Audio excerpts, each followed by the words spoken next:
एक खबर भी आपके साथ शेयर कर लेते हैं। सियालकोट गांव घमटाला में NA-70 के पोलिंग स्टेशन पर झगड़ा हो गया। आज़ाद उम्मीदवार के हामियों ने वहां पर एक सियासी जमात के कारकुनान पर हमला कर दिया। दोनों जमातों के कारकुनान आपस में गुत्थम गुत्था हो गए। तो आज सुबह से हम देख रहे हैं कि कुछ इक्का दुक्का वाकयात ऐसे सामने आ रहे हैं। अब ये वाकया सियालकोट के गाँव घमटाला में सामने आया है। NA-70 जहाँ पर पोलिंग स्टेशन पर झगड़ा हुआ दो सियासी जमातों के कारकुनान के दरमियान, और गुत्थम गुत्था हो गए ये कारकुनान आपस में। और दोनों जमातों के कारकुन जब गुत्थम गुत्था हुए हैं तो उसका असर ये पड़ता है कि पोलिंग फिर वहाँ पर स्लो हो जाती है। सियालकोट में वाकया हुआ, इससे पहले भी चंद शहरों में इस तरह के छोटे मोटे वाकयात हमने आपको बताए थे, जहाँ पर कहीं हाथापाई हुई, कहीं तल कलामी हुई, कहीं नारेबाजी हुई। अब सियालकोट में NA-70 के पोलिंग स्टेशन पर ये झगड़ा हुआ और वहाँ पर जो आज़ाद उम्मीदवार थे उनके हामियों ने एक सियासी जमात के कारकुनों पर हमला किया है और फिर दोनों जमातों के कारकुनान वहाँ पर गुत्थम गुत्था हो गए हैं। अब यहाँ पर पोलिंग का अमल रुका या नहीं रुका, ये बड़ी अहम बात होगी, चूँकि उससे फिर जो वोटर्स वहाँ पर मौजूद होते हैं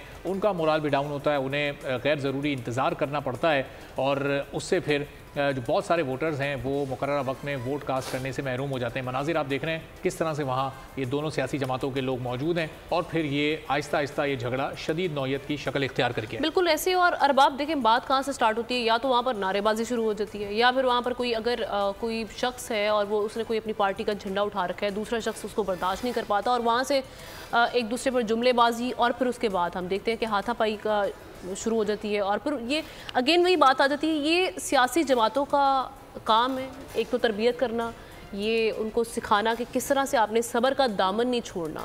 आपका इख्तलाफी राय हो सकता है आपका, डेफिनेटली हर जगह पर हर इंसान का अपना एक ओपिनियन होता है, तो उसकी हमें रिस्पेक्ट करना बेहद ज़रूरी है।